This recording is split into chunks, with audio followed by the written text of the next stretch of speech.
他高喊祖国必须统一，如今却被这句口号反噬。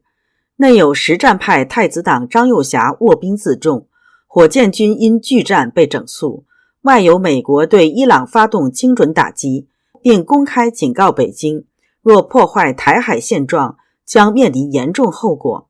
双重压力逼近，紫禁城与海峡同成决胜棋盘，习近平想靠一战封神重建威望，却在放过张又侠的沉默交易中陷入更深困局。若动武，军心未必买账；若退让，权威彻底丧失。他所面对的已不是选择，而是倒数。带你看懂这场从红墙内斗到台海危机的权力生死博弈。这里是希望世界要闻透视，我是王潇。纽约时报今天报道，川普对伊朗的军事打击给习近平敲响警钟，让他在对待台湾的问题上更加谨慎。美国企业研究所高级研究员扎克库伯认为，中共领导人现在会更加紧张，不敢在台湾问题上考验川普总统的决心。川普政府已经释放信号支持台湾，并敦促台湾迅速增加军事开支。国防部长海格塞斯在新加坡演讲中发出警告，中共的军事威胁可能迫在眉睫，同时会给北京带来毁灭性后果。美国南卡罗来纳大学艾肯商学院教授谢田认为，这个打台湾或者所谓的统一台湾呢，当然是整个中共的目标。从毛泽东时代几代下来都有这个目标，其实不光是习近平个人的，即使是习近平他不想打了，或不敢打了，或者觉得对他不重要了，继任的中共领导人呢，必须继续扛这个旗帜，因为它是可以用来巩固人心或者是凝聚人心或者维持他的共产党统治合法性的一个很关键的一部分，所以这个他们是不敢放弃的。如果现在放弃的话呢，共产党内部军队内部呢，很多人因为被他的这么多年的宣传所蛊惑的，他们也不会放过他，所以他确实不会改变的。所以只要中共这个集权在，他把台湾作为中国人也可以实行自由民主这个典范，他一定是要除之而后快。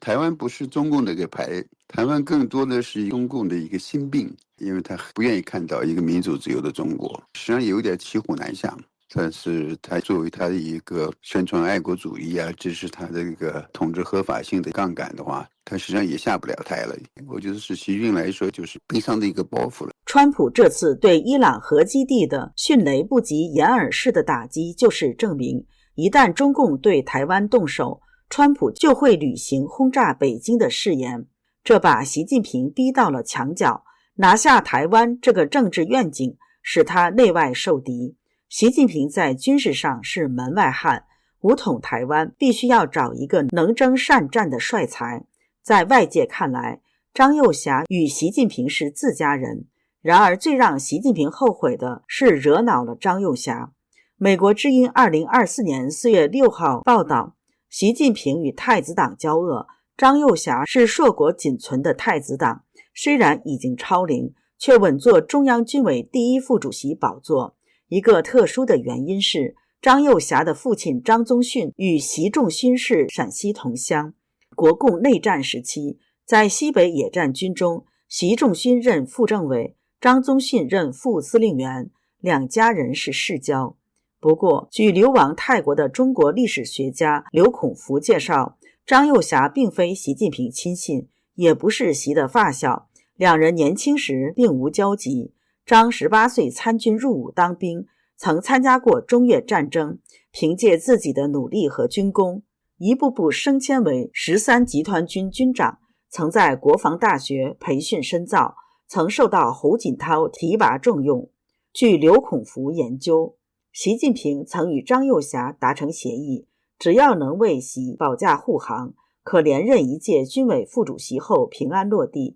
保证一生无虞。在解除3年疫情封控后，习近平不顾国民经济严重下滑，债务危机爆发，民众生活艰难困苦，却迫不及待地准备武统台湾。首当其冲的火箭军司令员李玉超等将领加以拒绝，认为装备训练不足，美军插手台海战争就没有胜算的可能。习近平大怒，命令何卫东、苗华派工作组去调查，不查不知道，一查吓一跳，腐败令人触目惊心，问题严重。火箭军司令部将领被一锅端，还牵涉魏凤和和李尚福两任国防部长，以及总装备部和兵工航天系统。习近平批示倒查总装部7年的腐败，明显的放过张又侠这位前总装备部长，证明了习张之间有协议存在。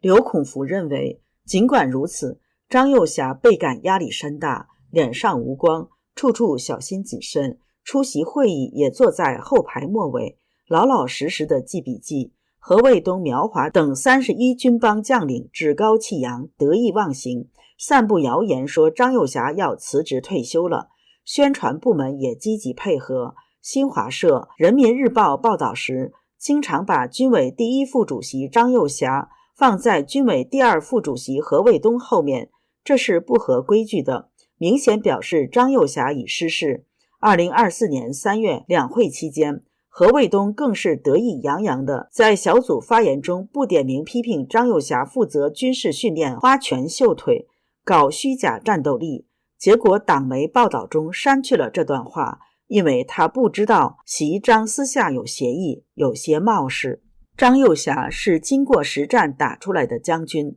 在军中的威望人脉现在无人能敌。习近平军改把军队搞乱了，原来一支部队比较单纯，都是老上下级关系，军改后一支部队被打散了，混入其他部队官兵，部队人员自身却无密可保，这便于习掌握控制，随时发现问题，但也有另一面，为军队派系争斗提供了方便，互相告密倾轧，各为其主。张又侠很快就抓到了苗华的把柄，呈报习近平。在确凿的证据面前，习近平也只好命军纪委书记张生民抓捕苗华调查审问。苗华手握军中人事大权，卖官鬻爵，贪污腐败算不了大问题，不可能被别人一招致命。只有一种说法可能性较大，何卫东、苗华搞倒李尚福、李玉超等人的贪腐窝案后得意忘形，苗华在私下对人说风凉话，